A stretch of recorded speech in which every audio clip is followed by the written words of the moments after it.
Berapa banyak dari kalian yang tahu kalau ternyata Indonesia atau wilayah Nusantara sudah punya hubungan baik dengan beberapa sahabat Nabi Muhammad? Dan dari saat itulah perlahan cahaya Islam mulai menyapa wilayah Nusantara. Mungkin sebagian dari kita mengetahui kalau Islam mulai masuk ke Indonesia sekitar abad ke-13 berdasarkan teori Gujarat dari Snokhuggronje. Nah, di video ini kita akan bahas sumber sejarah lain yang mungkin baru kalian tahu. Isi dari video ini akan mengutip isi dari buku yang berjudul Menebar Cahaya di Negeri Sekeping Surga, karya Fachuri Rosidin. Yuk kita mulai. Sulaiman telah bersiap meninggalkan pelabuhan Guangzhou pagi itu setelah menyelesaikan tugas diplomatiknya di Cina. Ia diutus oleh Khalifah Umar bin Abdul Aziz untuk memimpin delegasi dakwah ke negeri-negeri timur. Melalui jalur laut, Sulaiman mengunjungi India, Cina, Sumatera, dan Jawa. Ini bukan delegasi dakwah pertama yang dikirim Khalifah Islam ke Cina. Delegasi dakwah pertama dikirim tahun 651 Masehi, dipimpin oleh salah seorang sahabat Rasulullah, Sa'ad bin Abi Waqqas, di masa pemerintahan Utsman bin Affan. Seorang sejarawan Cina bernama Ibrahim Tianyingma dalam bukunya Muslims in China menyebut nama Sa'ad bin Abi Waqqas sebagai orang Islam pertama yang berdakwah di Cina pada tahun 615 Masehi di masa pemerintahan Kaisar Yonghui dari dinasti Tang. Pelabuhan Guangzhou merupakan pelabuhan internasional yang dikunjungi oleh kapal-kapal dari Arab, India, Cina, serta kerajaan-kerajaan di Asia Timur dan Nusantara. Meski tak sebesar pelabuhan Iskandariah di Mesir yang dibangun Iskandar Zulkarnain sejak tahun 311 sebelum Masehi, Guangzhou merupakan pelabuhan terbesar di Asia Timur. Kapal-kapal dari berbagai penjuru dunia mengunjungi pelabuhan Guangzhou, baik kapal dagang maupun kapal resmi kerajaan yang akan menjalin hubungan diplomatik. Tuan Sulaiman, terima kasih sudah mengizinkan saya menumpang kapal ini. Seorang biksu yang sudah berumur memberikan hormat kepada laki-laki berperawakan tinggi besar di depannya. Jangan sungkan Tuan Biksu Itsing, kita memang satu arah. Saya memang berencana singgah di kerajaan Sriwijaya sebelum kembali ke tanah Arab, jawab lelaki yang dipanggil Sulaiman itu. Sriwijaya sendiri terkadang juga disebut dengan sebutan nama Zabaj, khususnya oleh kalangan orang-orang Arab. Dan dalam konteks geografi, Malaka dan Sumatera sering disebut juga dengan nama Al-Hindi karena menganggap wilayah itu merupakan satu rangkaian wilayah bumi dengan India. Sulaiman, sang kapten kapal, mengajak biksu berperawakan kecil itu menaiki kapal. Itsing mengambil perbekalannya dan berjalan mengikuti Sulaiman menaiki anak tangga kayu. Satu dua awak kapal terlihat masih hilir mudik mengangkut perbekalan. Perjalanan yang jauh dan memakan waktu berbulan-bulan itu pasti membutuhkan perbekalan yang sangat banyak. Bolehkah saya tahu apa yang akan Tuan Biksu lakukan di Sriwijaya? Tanya Sulaiman. Sriwijaya merupakan kerajaan Buddha terbesar di Nusantara, Tuan. Ada seorang biksu di sana yang menjadi guru para biksu di seluruh dunia. Namanya Biksu Sakyakirti. Para biksu dari India, Tibet, Champa, dan Cina banyak yang datang kepadanya untuk berguru. Saya sudah berapa kali mengunjungi dan berguru kepadanya. Jawab Itsing yang tak bisa menyembunyikan kegembiraannya, bisa mengunjungi Sriwijaya lagi. Tuan Sulaiman sendiri apakah ke Sriwijaya dalam rangka tugas negara atau untuk berdagang? Biksu Itsing balik bertanya. Saya membawa surat dari Khalifah Umar bin Abdul Aziz untuk Raja Sri Indrawarman. Khalifah punya perhatian besar kepada Sriwijaya sebagai negeri perdagangan yang maju di bumi bagian timur. Jawab Sulaiman. Kapal Sulaiman semakin jauh meninggalkan Guangzhou melintasi Laut Cina Selatan yang merupakan jalur sutra perdagangan maritim masa itu. Dari Guangzhou, Sulaiman singgah di Pelabuhan Champa, sebuah pelabuhan dagang yang kini masuk wilayah Vietnam. Setelah berlabuh beberapa hari di Champa, Sulaiman melanjutkan perjalanan melalui Selat Malaka, melintasi Teluk Limau, dan masuk menyusuri Sungai Musi menuju Pelabuhan Sriwijaya di Palembang. Sriwijaya merupakan kerajaan terbesar di Nusantara saat itu.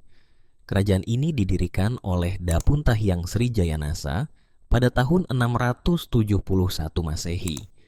Wilayahnya meliputi seluruh Sumatera, Jawa bagian barat, serta Malaysia, Kamboja, dan Thailand di semenanjung Malaka.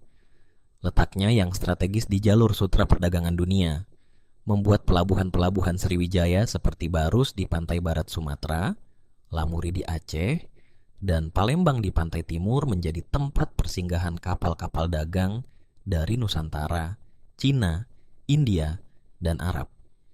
Negerinya subur dan hasil buminya yang melimpah, seperti kapur barus, kayu gaharu, cengkeh, kayu cendana, pala, kapulaga, gambir gading, dan emas menjadi komoditas yang banyak dicari para pedagang dari berbagai penjuru dunia. Para khalifah Islam menaruh perhatian besar terhadap kerajaan Sriwijaya yang memang sudah dikenal di kalangan para pedagang muslim yang menjalin hubungan dagang dengan kerajaan-kerajaan Nusantara sejak ratusan tahun lalu. Khalifah Utsman bin Affan pernah mengirimkan Sa'ad bin Abi Waqqas dalam misi dakwah ke Cina dan negeri-negeri sekitarnya, termasuk Sriwijaya. Hubungan khilafah Islam dengan Sriwijaya semakin terjalin baik di masa pemerintahan Sayyidina Muawiyah bin Abi Sufyan dan para khalifah Bani Umayyah. Raja Sriwijaya saat itu, Dapun Tahyang Srijayanasa, pernah mengirimkan surat dan hadiah kepada Khalifah Muawiyah. Tuan Sulaiman, terima kasih sudah membantu saya sampai di Sriwijaya ini, kata Biksu Itsing sesampainya di Palembang. Jangan merasa berhutang budi, Tuan Itsing. Negeri Anda juga ramah terhadap pedagang-pedagang dari negeri Arab, jawab Sulaiman. Apakah Tuan Itsing akan lama berada di Sriwijaya? Tanya Sulaiman kemudian. Mungkin 1 atau 2 bulan. Dulu saat masih muda, saya bisa menghabiskan waktu sampai 6 bulan di sini, jawab sang biksu. Mereka pun bersalaman dan Biksu Itsing menjura hormat dengan membungkukkan badannya dan kemudian turun dari kapal melanjutkan perjalanan. Selepas kepergian Itsing, Sulaiman pun bersiap menemui Raja Sriwijaya. Dengan diantar oleh Syah Bandar Palembang, Sulaiman pergi ke istana kerajaan Sriwijaya untuk menyampaikan surat dan bingkisan dari Khalifah Umar bin Abdul Aziz untuk Raja Sri Indrawarman yang mulai memimpin Sriwijaya di tahun 702 Masehi menggantikan kakeknya, Dapun Tahyang Srijayanasa. Istana kerajaan Sriwijaya menempati areal seluas 20 hektar. Pusat istananya berupa bangunan megah yang dikelilingi oleh kolam dan parit yang indah, seperti 2 pulau kecil berbentuk bujur sangkar yang mengapung di atas air. Taman-tamannya dihiasi dengan tanaman bunga berbagai warna yang memanjakan mata. Di tepinya ditanam pohon-pohon besar, dahan dan daunnya menari-nari saat tertiup angin. Setelah menunggu beberapa saat di bangunan megah berbentuk panggung, seorang prajurit istana menjemputnya dan mengantarkannya menemui Raja Sriwijaya Dapun Tahyang Sri Indrawarman. Yang mulia Raja Sri Indrawarman, saya mengantarkan surat dan hadiah dari Khalifah Umar bin Abdul Aziz yang kekuasaannya meliputi seluruh tanah Arab, India, Afrika, dan Andalusia Eropa. Khalifah Umar menyampaikan terima kasih kepada Paduka Raja yang telah menjadi mitra perdagangan dengan pedagang-pedagang muslim. Khalifah Umar ingin melanjutkan hubungan baik yang telah dirintis para khalifah Islam sebelumnya dengan kakek Paduka Raja dan pendiri kerajaan Sriwijaya, Dapun Tahyang Sri Jayanasa, kata Sulaiman saat menghadap Raja Sri Indrawarman. Wajah Raja Sri Indrawarman terlihat senang mendengar kata-kata Sulaiman yang mengetahui dengan baik silsilah Raja Sriwijaya. Ia menerima surat Umar bin Abdul Aziz dan membacanya. Tuan Sulaiman, sampaikan salamku kepada Yang Mulia Umar bin Abdul Aziz. Aku mendengar kabar tentang kebesaran kekuasaan dan keluhuran budinya, juga kebijakan-kebijakannya yang menyejahterakan rakyat sampai ke wilayah-wilayah yang sangat jauh hingga banyak raja dan rakyat yang mengikutinya, kata Raja Sri Indrawarman setelah membaca surat dari Umar bin Abdul Aziz. Banyak saudagar dari negeri Arab yang berniaga di sini, dan mereka dikenal sebagai pedagang-pedagang yang jujur, puji sang raja. Kami hanya mengikuti teladan dari Nabi kami, Paduka Raja. Ia seorang pedagang yang jujur, tak menyembunyikan kekurangan barang dagangannya. Agama kami mengajarkan bahwa seorang pedagang yang jujur akan dibalas oleh Tuhan dengan surga. Indah sekali ajaran agamamu, Tuan Sulaiman. Nabimu seorang pedagang yang jujur. Tak heran para pedagang muslim di sini juga berperilaku serupa. Negeri Paduka juga dikenal baik di negeri kami. Kami juga mendengar dari para saudagar kalau penduduk negeri Paduka Raja sangat ramah terhadap para pendatang. Tak pernah kami temui penduduk manapun yang seramah negeri ini. Keramahan negeri Paduka Raja telah dikenal baik di negeri kami. Kata Sulaiman balas memuji. Aku akan mengirimkan utusan resmi kerajaan Sriwijaya ke Yang Mulia Umar bin Abdul Aziz untuk menyambung hubungan baik ini. Kata sang raja. Sepulangnya utusan Khalifah Islam itu, Raja Sri Indrawarman memanggil para pembesar kerajaan dan menyampaikan niatnya untuk meningkatkan hubungan baik dengan kekhilafahan Islam di tanah Arab. Paduka yang mulia, kata penasihat kerajaan yang telah memutih rambutnya membuka suara. Kerajaan Sriwijaya telah menjalin hubungan baik dengan bangsa Arab sejak masa pemerintahan kakek Paduka, Dapuntah Yang Sri Jayanasa. Beliau pernah mengirimkan surat kepada Khalifah Umayyah bin Abi Sufyan. Khalifah setelahnya juga pernah mengirimkan 35 kapal besar utusan bangsa Arab ke Sriwijaya. Menteri Perdagangan Sriwijaya menambahkan, kita telah lama menjalin hubungan dagang dengan bangsa Arab. Yang mulia, jauh sebelum Sriwijaya berdiri, mereka telah datang ke Sumatera untuk berdagang. Para pedagang Sriwijaya pun berdagang sampai ke negeri mereka. Rencana Paduka meningkatkan hubungan dengan bangsa Arab tentu juga akan menguntungkan Sriwijaya. Bagaimana menurutmu Yuvaraja? Tanya Sri Indrawarman kepada putra mahkota Rudra Wikrama. Mengetahui sang raja memanggilnya dengan gelar Yuvaraja atau putra mahkota, Rudra Wikrama tahu bahwa ayahnya sedang menguji kepandaiannya dalam masalah-masalah pemerintahan. Yang mulia, bangsa Arab merupakan bangsa yang besar, wilayahnya luas, dan peradabannya maju. Para pedagang Arab juga orang-orang yang jujur dan berbudi pekerti luhur. Mereka selalu mengatakan bahwa kemajuan yang mereka capai sekarang ini didapat setelah mereka memeluk agama Islam yang dibawa oleh Nabi mereka 100 tahun lalu. Kalau kita ingin meningkatkan hubungan dengan bangsa Arab, kita perlu mempelajari agama dan adat istiadat mereka. Kata Rudra Wikrama. Raja Sri Indrawarman tersenyum lebar. Baiklah, aku akan mengirim utusan ke negeri Arab dan menuliskan surat untuk Khalifah Umar bin Abdul Aziz. Panggil Kayasta untuk menulisnya. Kayasta merupakan jabatan di kerajaan Sriwijaya yang bertugas sebagai juru tulis kerajaan. Sebulan setelah kedatangan utusan Khalifah Umar bin Abdul Aziz, Dapuntah Yang Sri Indrawarman mengirimkan delegasinya ke Arab. Ia menugaskan sang putra mahkota, Yuvaraja Rudra Wikrama, memimpin delegasi tersebut. Dengan menggunakan kapal kebesaran kerajaan Sriwijaya, Rudra Wikrama berangkat pada tahun 717 Masehi, menyusuri Sungai Musi dan memasuki Selat Malaka. Sriwijaya merupakan kerajaan maritim yang kuat. Sebagai penguasa laut di Selat Malaka dan Selat Sunda, armada laut Sriwijaya selalu berpatroli menjaga kedaulatan lautnya. Kapal buatan Sriwijaya juga terkenal besar dan kuat hingga para pelaut Sriwijaya mampu berlayar hingga ke Cina, India, Arab, dan Afrika. Sesampainya di Laut Aceh, kapal Sriwijaya itu kemudian berbelok ke barat mengarungi Samudra Hindia hingga sampai di ujung anak benua India. Kapal kemudian berbelok ke utara menyusuri pantai barat India dan singgah di pelabuhan Goa.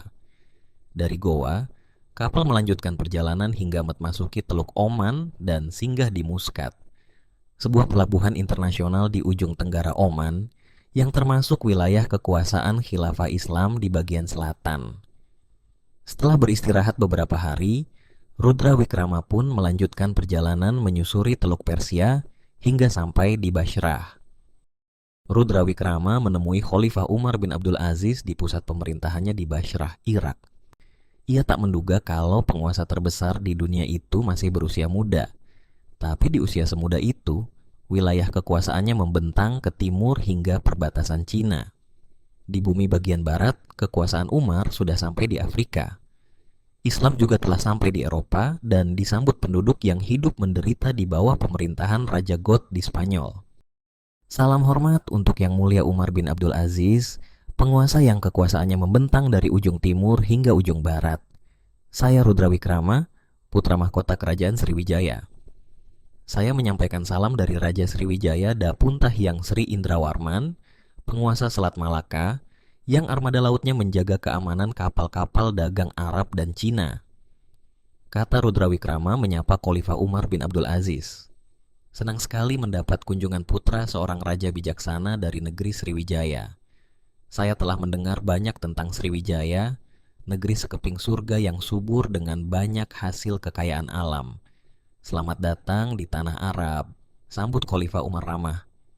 Rudra Wirakrama menyerahkan surat dari Raja Sriwijaya yang langsung dibuka oleh Khalifah Umar bin Abdul Aziz.